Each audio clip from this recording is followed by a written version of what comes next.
grandmothers, they tend to hold a very special place in our hearts, regardless of where we're from. Their constant warmth and reassurance is a language of love and familiarity that translates across all cultures. And perhaps that's why Korean grandmothers are winning the hearts of people around the world in recent chart-topping books and movies. The Newbery title this year, How to Trap a Tiger, and Golden Globe-winning film Minari spotlight grandmothers and their role in the Korean family during tough times. But what makes the Korean matriarch stand out in particular? We explore the identity of the Korean grandmother today with Dr. Bonnie Tilland, Associate Professor of Anthropology at the East Asia International College of Yonsei University based in Wonju. It's lovely to have you on. How are you today? I'm great, thank you. Thank you for joining us. And we also have Jake Michael Benjamin Levine, award-winning poet and translator and assistant professor of creative writing at Keimyung University. It's lovely to have you back on our show. How have you been? Hi, nice to see you. I've been well. How have you been? I've been very good, and even better as we're having this wonderful discussion today. Thank you so much for joining us again. And well, let's start with you, Jake. Now, Korean grandmothers, they are very dear to us, and well, they have been receiving a lot of attention in different content in arts and in popular culture, such as film and literature in recent days. What would you say are the characteristics of Korean grandmothers or matriarchs that are quite unique, and what part of this uniqueness do you think appeals to global readers and viewers? Well, I don't know if you can generalize about harmony as a blanket statement, but I think maybe if we talk about the film Minari and the Halmoni sujin that appears in that film, I think what we get in that film is a kind of imperfect, this kind of anti-grandma. But I think that kind of grandma is the kind of grandma that you get to see in real life, at every shijang or market. There's this grandma who's swearing and playing hwatu cards and maybe smoking cigarettes, and who is less of a caricature or an idealized version of a grandmother, and more this real, relatable, interesting, and lovable and tender character. And so I think that appeals, that has a kind of universal appeal. And in How to Trap a Tiger as well, the grandmother isn't your ordinary grandmother. She has these special quirks, and that it really shows you that they have that another side of them, and perhaps that's what makes these grandmothers really stand out. And well, Bonnie, now grandmothers, as Jake just mentioned, they aren't just nice old ladies who cook and knit for you. A lot of Korean grandmothers, they have grit, and they aren't afraid to push and shove when they have to, especially on the subway. And but we must remember that they are survivors of the country's modern history, and most did live through the period of Japanese colonisation, which was filled with brutality, especially towards women. They also lived through the Korean War and the whole process of modernising and democratising the nation. How do you think all of this historical context and trauma, in a way, has shaped them in a way that's unique? And how has that affected them as in their roles as matriarchs? Well, I think, as Jake was saying, of course, we can't make any blanket statements or generalize because we have older harmony, we have younger harmony, some of them have lived through the Korean War. Some of them have lived through Korea's democratization and industrialization, urbanization process.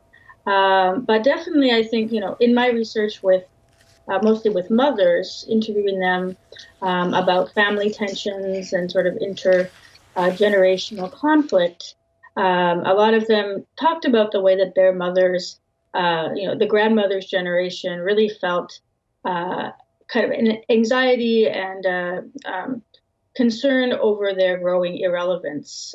Not that all of them felt this way, but of course, when you've gone through, when you have a country like South Korea that has gone through such extremely compressed modernity, then, I mean, of course, there's generational differences everywhere, and people have trouble understanding their grandmother's point of view. But in Korea, it really was an extremely quick. That's the quickest process of modernization in the world. And so you have grandmothers who are feeling that they have cultural and social values that they want to transmit to their children and then to their grandchildren, but they feel a worry and sometimes a depression that they are so their generation is now relegated to a really distant past. and they feel that what they want to transmit, the values they want to transmit, sometimes feel like it's just such a different time and such different values than South Korea has today. Well, now, Jake, what's quite interesting is that in the Korean language, 할머니 can be used not just to refer to our blood-related grandmothers, but they also, we also call anyone of elderly age who are female 할머니 as well. Is that something that's rather unique to the Korean language? Yeah, I think that's unique to the Korean language. But I just wanted really quickly to touch on the last point. I think when we talk about Minari or How to Catch a Tiger, I mean, the kind of trauma is transgenerational, or this kind of transgenerational experience. But both of these, this movie and this book, they're not Korean, like they're not made from Korean. Like Minari is an American movie and a very American story. And like it shows that these are not just transgenerational issues, but transnational issues. And so like when we talk about the history of Halmoni and the families that have moved to our first generation, second generation immigrants, it shows this kind of international scope of the Korean diaspora and contemporary diaspora, which I think is super interesting and is a kind of, in contemporary culture has been more, I mean, to see these representations, I think is really refreshing, particularly to people who are of Asian descent in North America. And so it's really great. To go on your point of Halmoni, yeah, I mean, I call like the old ladies in my market or whatever Halmoni. Obviously, we're not related. I think that is a kind of unique thing in the Korean language, because a Halmoni is like different than a babi or a grandma, of course. But I mean, there are other cultures where you also call like, older women like grandmother. But there's specific cultural things that go along with this idea of like the Halmoni that are uniquely Korean. Yes. Bonnie, what do you think about this whole word or notion of Halmoni in the context of Korean society? Well, I mean, I think definitely the word itself has a lot of emotional resonance. And so not just thinking of the films that were mentioned today, Minari, but I was thinking of that older film, much older now, the film The Road Home, Chiburo, which has been written about quite a lot. The young boy who goes to the countryside to live with his grandmother who is mute, unable to speak, and also illiterate. And so, you have lots of scenes in which just the word itself seems to have so much emotional resonance, and, people calling for their grandmothers. And so, I think it's still a word that has so much resonance, and it's still obviously a social relation that has so much power. Although, I think I would say that some of the reason why there's so much emotional investment and sort of sentimental investment in Halmoni in popular culture or also in literature could be because it's trying to reinforce something which actually is in some ways not falling apart. That's too strong a phrase, but it is trying to reinforce something which people feel is collapsing in some way in South Korean society, that there are these strong bonds between grandchildren and grandparents, or just across generations, that because of the way South Korean society has developed are just, if not becoming weaker, they're becoming kind of more diffuse. They're becoming just harder to exercise and practice in the day-to-day. And Jake, well, do you think this is a relatively new phenomenon in literature, to be focusing on the grandmother or the matriarch, like in works such as Please Look After Mum, that's a rather elderly Korean woman as well. Do you think these elderly women in the Korean context, do you think they've been explored enough in contemporary literature? And do they interest you as characters, as you are a writer and a poet?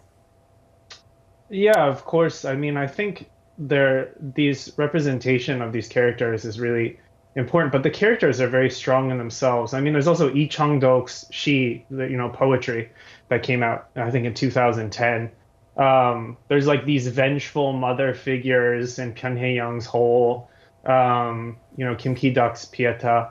And so, I mean, it's an interesting, because like Bonnie was saying, the kind of central role that the family has had within Korean culture historically, and then like the how compressed modernity or contemporary life has put stress on the family relations. You see the kind of unconscious ideological structure, like these repressed things come out in literature. Like the great thing about literature is it puts ideology or repressed emotions on display for us. And so it's quite revealing to see, these characters within literature and within books, because it reflects something that's going on within society. Right, just after decades and decades of what was really silent suffering on their part, it's great to see these stories come out through literature, as you said, Jake. And well, Bonnie, there seems to be sort of a generational divide in Korean society, and what many people are seeing as weakening of family-centric values. That's been receiving quite a lot of attention by scholars like yourself. So Koreans used to live in extended family units, even me as a child, with their grandparents. But over the past 3 or 4 decades, more have become nuclear units. And now we're seeing the dominance of single-person households. How do you think this trend has really affected Korea's elderly matriarchs who really devoted their whole lives to raising their families and taking care of them? Do you think perhaps these unique traits of Korean grandmothers, they're starting to fade away? Well, I mean, I think it's definitely, we can see all of these shifts happening, and I think there are definitely some negative things, negative social effects. And I can see that in my interviews with families, and also you can just kind of see it just in the statistical information in terms of things like elderly divorce. Those rates are really quite high in Korea. And then things, even more traumatic. You have elderly suicide quite high in Korea as well. And so I do think, as I was saying, there's a concern and an anxiety on the part of especially elderly women who have not had any kind of, many of them have not had any kind of formal employment. They've been in charge of taking care of children and grandchildren and doing these kinds of unpaid labor. And so I think there is this worry and anxiety, but I think we should also try to think about it as, possibly the fact that there is a shift in what grandmothers should do and who grandmothers should be. It doesn't necessarily have to be an entirely negative thing either. Things like elderly divorce, where it may seem kind of dark and depressing if we don't know the situation. In fact, many elderly women, grandmothers, they decide, they're not happy in this situation. They've already done their time. They've already put in their energy into raising children and grandchildren, and now they're going to take some time and actually live for themselves. And so we can see this reflected in a lot of recent television and film as well. Like you have this changing image of grandmother, and then you have changing possibilities for what grandmothers can do. So if we think about the fact that there's not very many extended families living together, the 3-generational family living together anymore, and there are a lot of single-person households.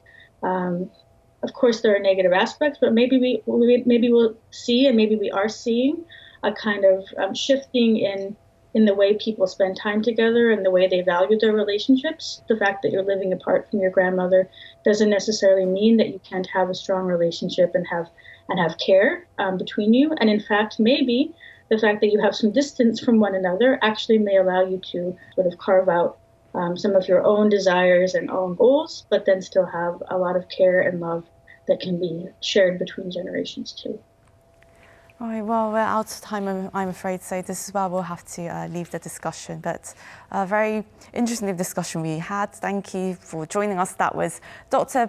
Bonnie Tilland, Associate Professor of Anthropology at the East Asia International College of Yonsei University, and Jake Levine, award-winning poet and translator and Assistant Professor of Creative Writing at Keimyung University. Thank you again both so much for your time today. Thank you. Thank you. See you again. See you. And to our viewers, as always, thank you very much for watching and have a lovely weekend wherever you are. Goodbye.